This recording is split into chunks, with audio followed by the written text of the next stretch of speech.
Join us now on Flickr at flickr.com/groups/art-of-photography.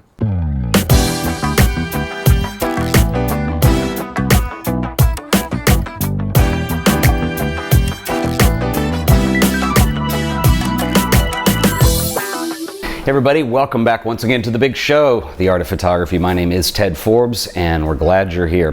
What we're going to do today is I've had some questions recently in the old email, and people have asked me if I could explain lenses a little further.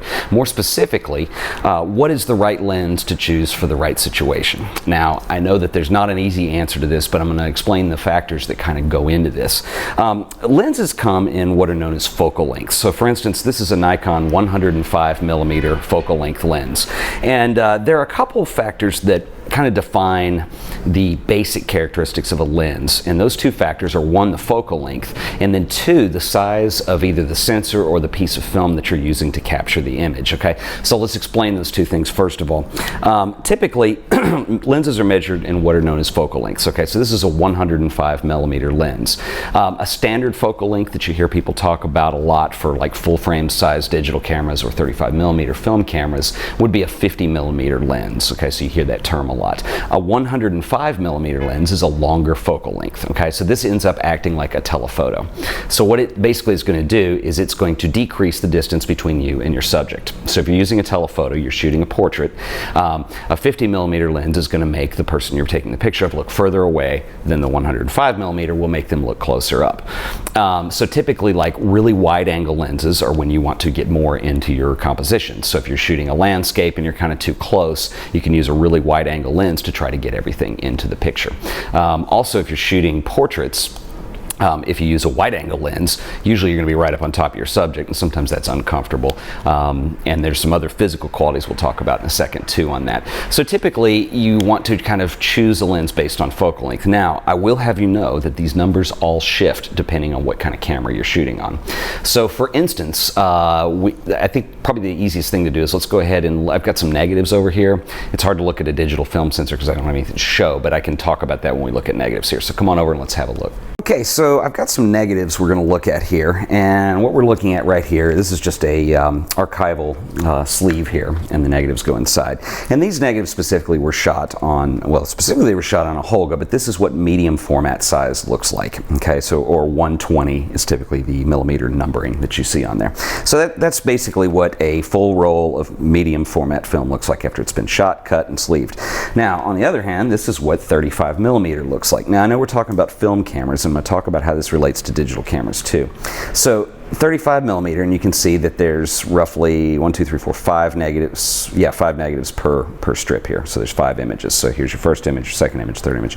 So what I want to do, and I know this may be a little hard to see here, I'm trying to use white backing here, but you can see that if this is our 35mm image compared to medium format, that you can see if I overlay the two, that this is just a little bit bigger than a quarter of the film size here. So if you shoot on the same focal length of lens, so for instance, let's say this was shot on an 85, which would be kind of standard for, or an 80mm, depending on what you have. This would be kind of standard for medium format. If I use that same lens on a medium format, it's going to crop, probably in the middle, but it would crop that image, so it would make it an even longer focal length. So rather than being just a short a standard, it would be kind of a telephoto because you're cropping in on the image. So this is important to understand. Now, I don't have a digital camera sensor for us to look at or more or less compare, but you can kind of think of it this way. 35mm, this is kind of what's known as full frame in the digital world. So cameras like the Canon 5D, the Nikon D3, the Nikon D700, there's only a handful of them. And the reason is because it's a large sensor size, relatively speaking, for a digital camera. And so what this means is it is more expensive to produce. So most consumer level digital cameras are a crop of this. Okay, so the digital camera sensor would be just a small portion of this image, but it has the same effect, see, on the focal length of the lens as the medium format to 35 conversion does, or large format, which is even bigger. It's 4 inches by 5 inches. So you can kind of see that the DX cropping would be, basically, 1.6 of that, or crop factor. So a lot of times you see crop factor in camera specs. That's what that's referring to. And if you want to get the 35mm equivalent, you multiply the focal length of the lens or divide, depending on which way you're going, by that crop factor. Now, if you're shooting on like a Panasonic or an Olympus or one of the micro four thirds formats is what they call it, it's exactly half of this size and flipped on its side. And so you basically would double the focal length to get the equivalent on those cameras. So keep in mind, most digital cameras and point and shoots are even smaller. So are digital video cameras. But anyway, most digital cameras are a fraction of the size of a 35 millimeter negative. Full frame equals 35 millimeters. So that's basically how you can remember that. So that is basically how the focal length has an effect on your sensor size, and how a wide angle is a wide angle on one camera but maybe not another. Okay, so for our example here, what I'm going to do is I'm going to defer to The Joy of Photography, which is a very common book to find at used bookstores, and I paid a whopping super buy $2 for this. And you know, as silly as these are, they're actually good references to have, especially for teaching. And I'm going to open up to this chapter on lenses here. And as you can see, in the 80s, we weren't so elegant with either fashion or size of the actual lens. But here's some dudes on a beach and a girl, and they're shooting away at something very far away because they have long zoom lenses.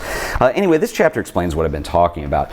But specifically, I want to use this as the example. You can see, again, very dated photo of some folks here.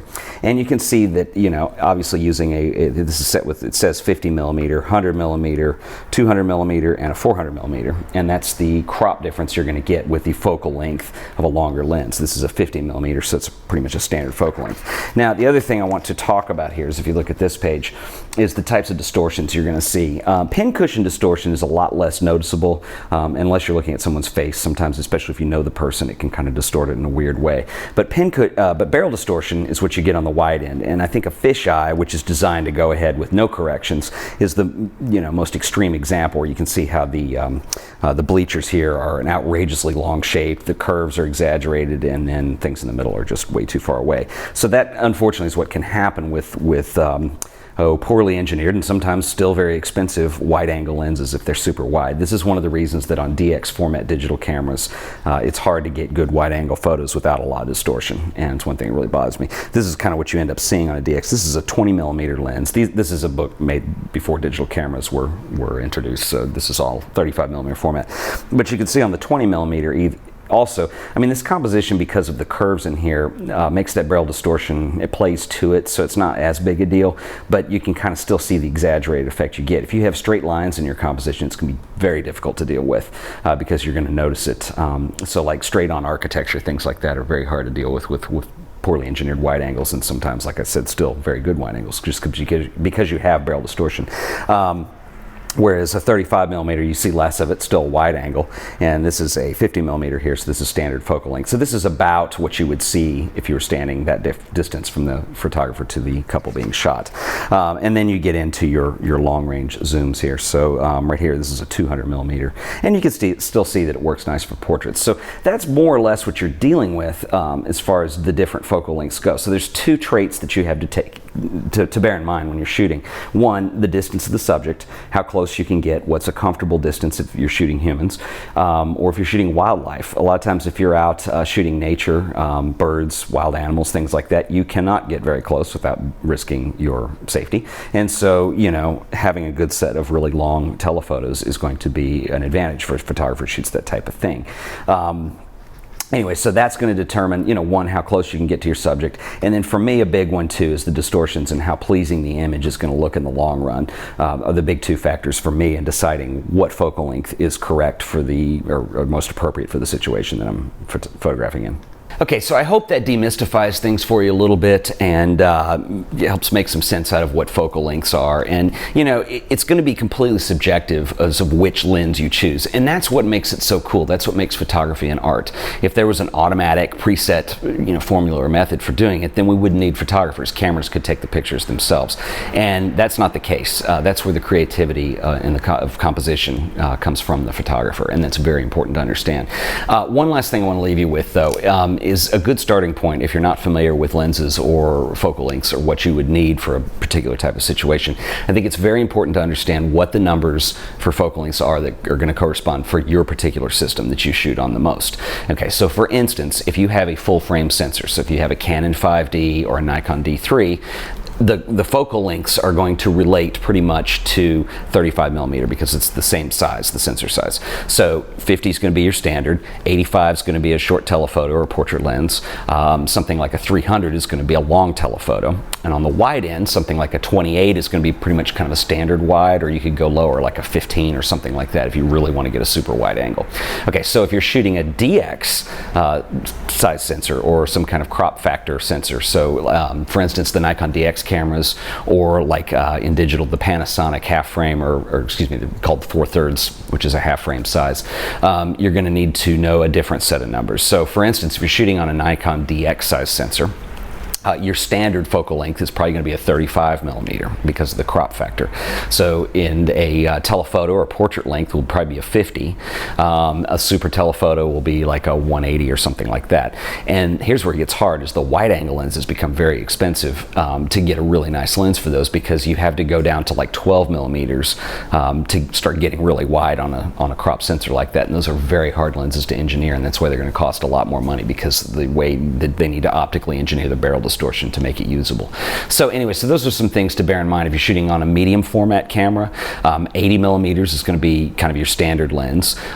65 might start to get into the wide territory, and 180 would get into your portrait zoom territory over there. If you're shooting large format like 4x5, 210 millimeters is your medium or your standard format. So anyway, I know a lot of this is confusing, and you'll get used to it after a while. But I think the most important thing to do, and the best place to start, is just learn what focal lengths correspond to your camera, and start using those. If all you have is a zoom lens, then understand in the wide end and the long end what you're shooting with. All these cameras pretty much keep this metadata, so when you go over to Bridge or Photoshop or Aperture or Lightroom or any of those programs, you can see what the focal length specifically was that you shot at. So anyway, that's a really important thing to do. Learn the way that different focal lengths look, and those things can help inform your decision of what is the right lens for the right time and the right location and the right setting, things like that. So anyway, once again, this has been The Art of Photography, and thank you for watching.